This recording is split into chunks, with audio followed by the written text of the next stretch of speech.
Welcome to Week 3, Constructions. Today you'll be identifying constructions and using a compass. Before we start, let's talk about the parts of a compass. No matter which compass you are using, I'm going to use the term eye to describe the same part. This is where the center of your circle will be placed.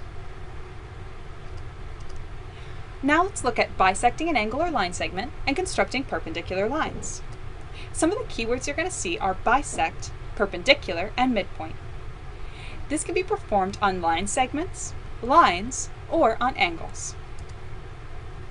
To start, we need two equidistant points.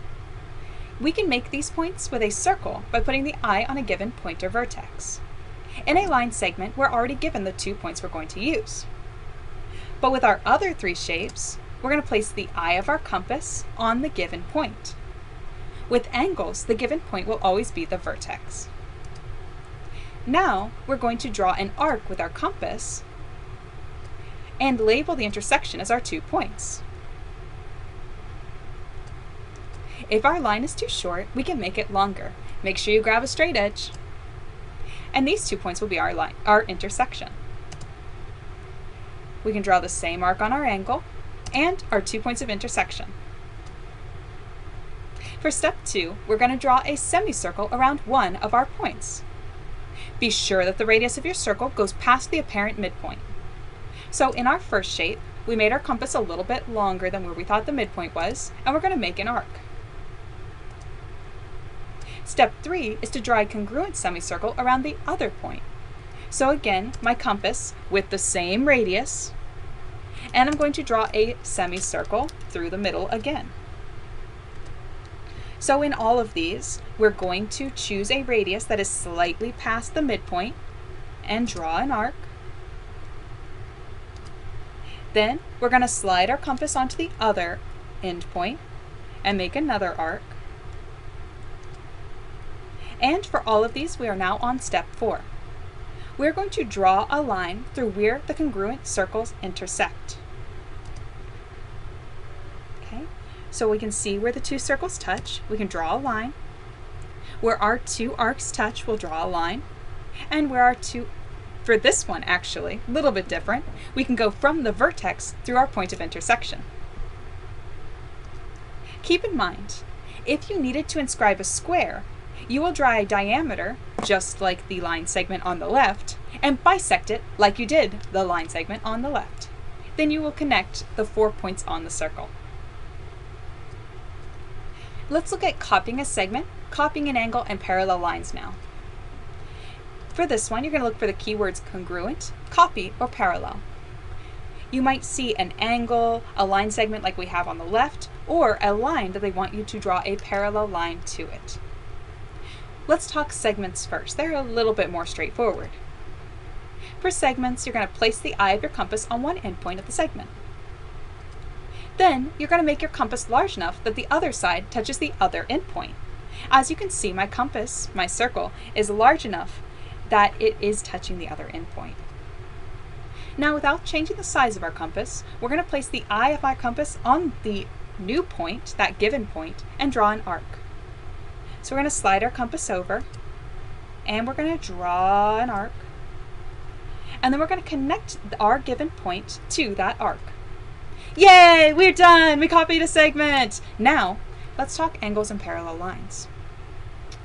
If you are asked for parallel lines, your first step is to make an angle by drawing a long line from the given line through the point with a ruler.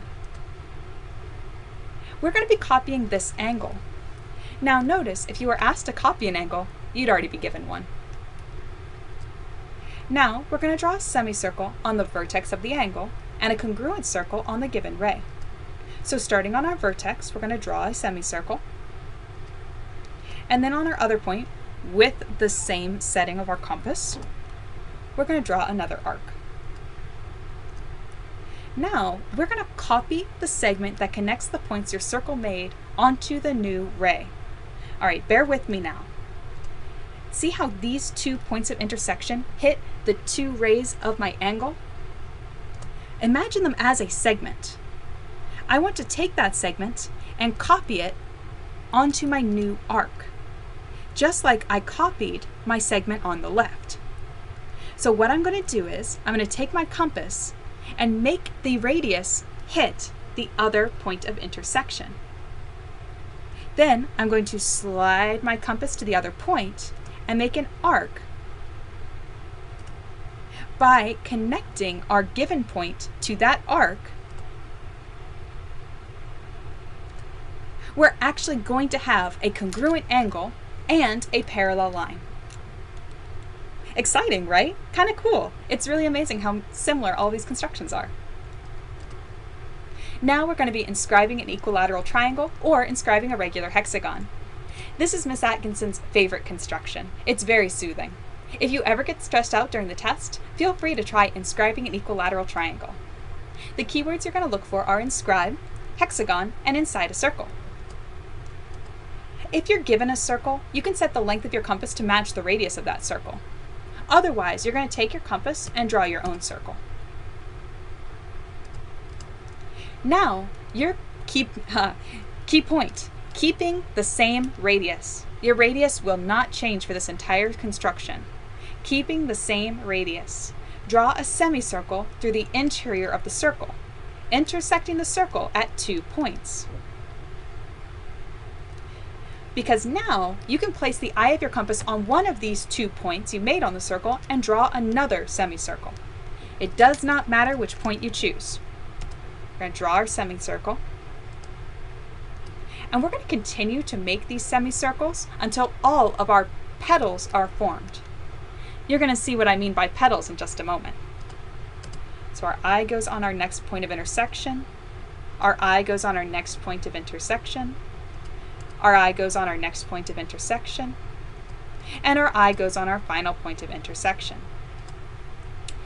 Notice that my flower on the right is a little lopsided. It's okay if it's just a little lopsided. Now for a hexagon, you're going to connect every single petal tip with a line. For an equilateral triangle, you're going to instead connect every other tip. So the triangle on the right, I'm connecting every other tip. And the hexagon on the left, I'm going to connect every single one. And those are all the constructions you've learned in geometry.